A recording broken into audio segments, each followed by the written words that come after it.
Hello, thanks so much for inviting me to be part of this session. My name's Brady Robards and I'm a Senior Research Fellow in Sociology at Monash University, and I'm also funded by the Australian Research Council to study young people's social media use. I'm coming to you today from the lands of the Wurundjeri people of Kulin nations, and I want to acknowledge and pay my respects to the Indigenous owners and custodians of this land where sovereignty was never ceded. These lands now known as Melbourne in Australia.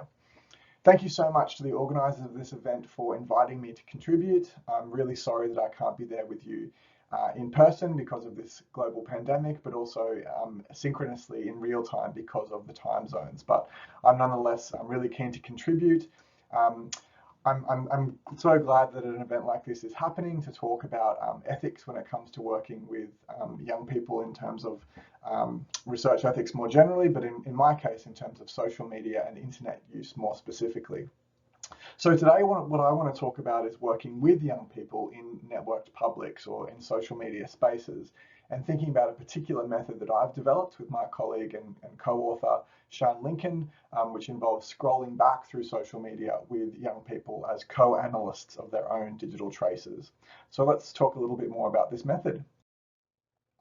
So the social media scrollback method involves sitting with research participants as co-analysts of their own digital traces.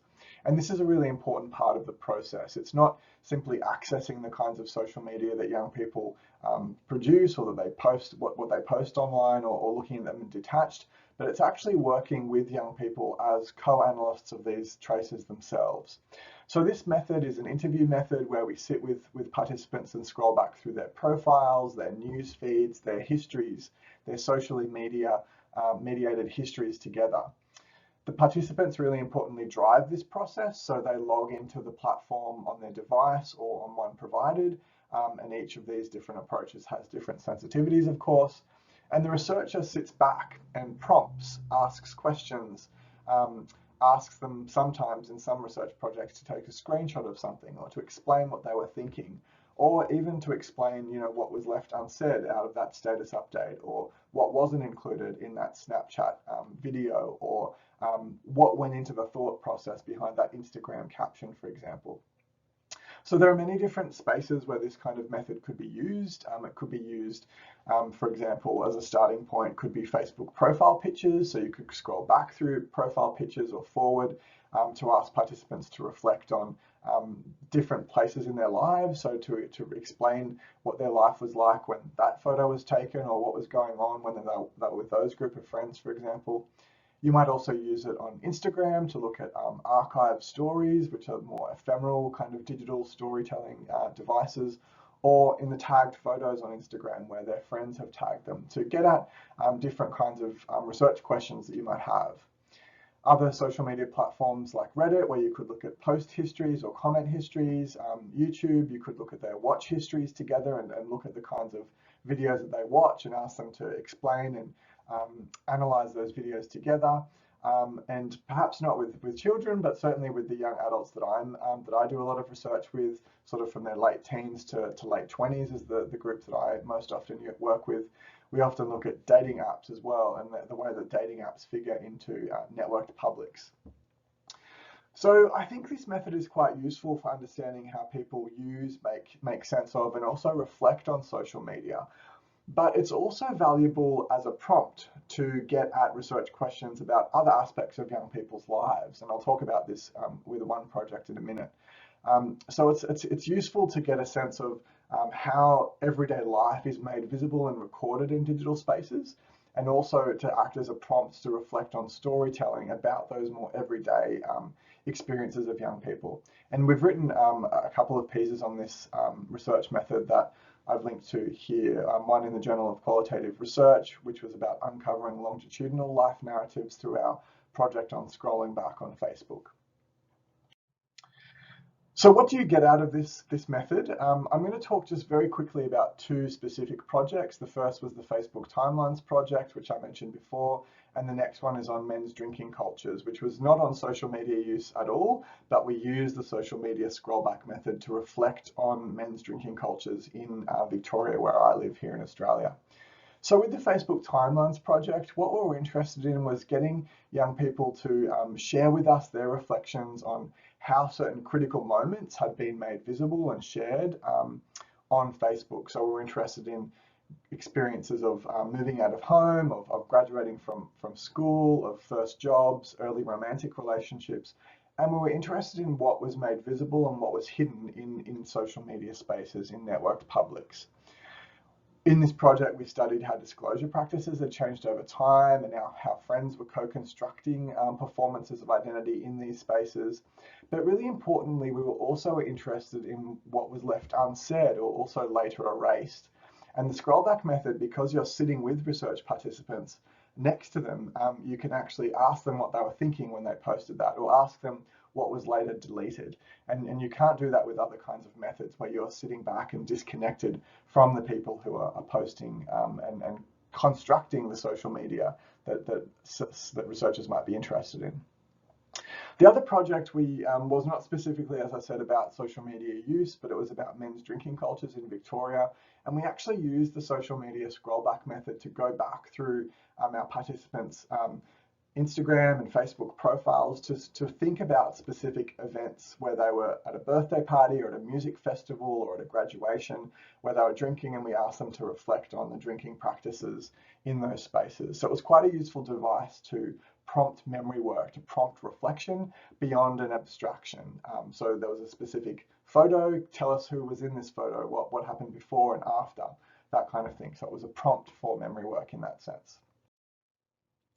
So what are the challenges in terms of ethics, which of course is the important topic of your seminar today? What are the challenges and opportunities with this kind of social media scrollback method? One of the really key challenges for us in this method is about intentionality.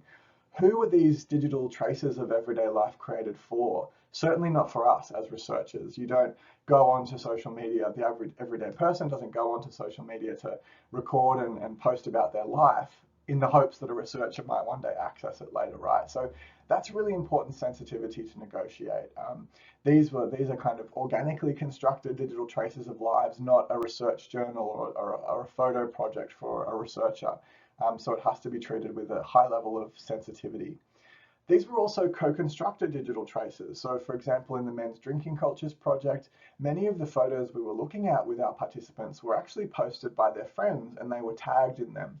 So, you know, what does it mean when you're scrolling through your own profile and the posts that constitute that profile are actually uploaded by other people? Where do the research ethics go here? And so this is something that we discussed with our participants. And it also raises questions about the labor involved in digitally mediated identities. So that's an important ethical challenge as well. You're not just dealing with the participants sat in front of you, you're also potentially dealing with their network of friends and contacts on social media.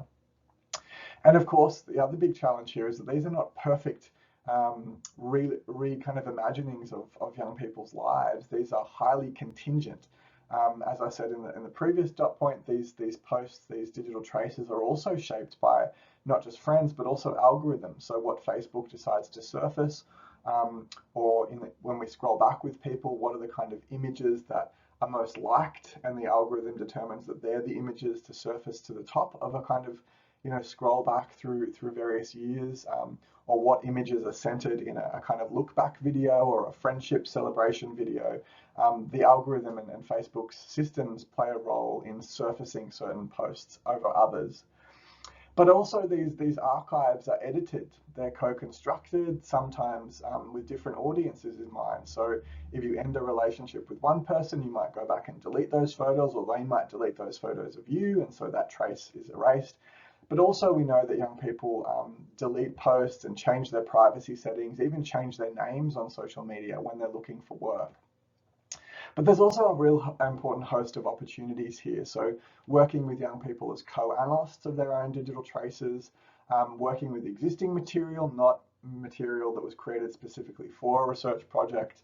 And we think that this method can also be really important in thinking about reflecting on what's left unsaid, hidden, or later erased as well.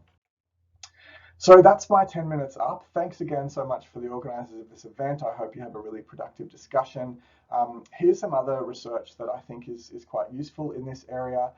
Michael Zimmer's work has for more than a decade now, has really been important in thinking about internet research ethics. And I also want to refer to Fiesler and Preferez's work on participant perceptions of Twitter research ethics, where they actually did a survey of what people think about their tweets, for example, being used in research. And the results might surprise you. A lot of their participants did not like the idea of their public tweets being included in research, but they recommend a series of steps that we can take to negotiate this around anonymizing and paraphrasing that we've followed in other research using Reddit. But I'm not going to talk about that today, but here are some further links for further reading if you're interested. Thanks again, and have a great session.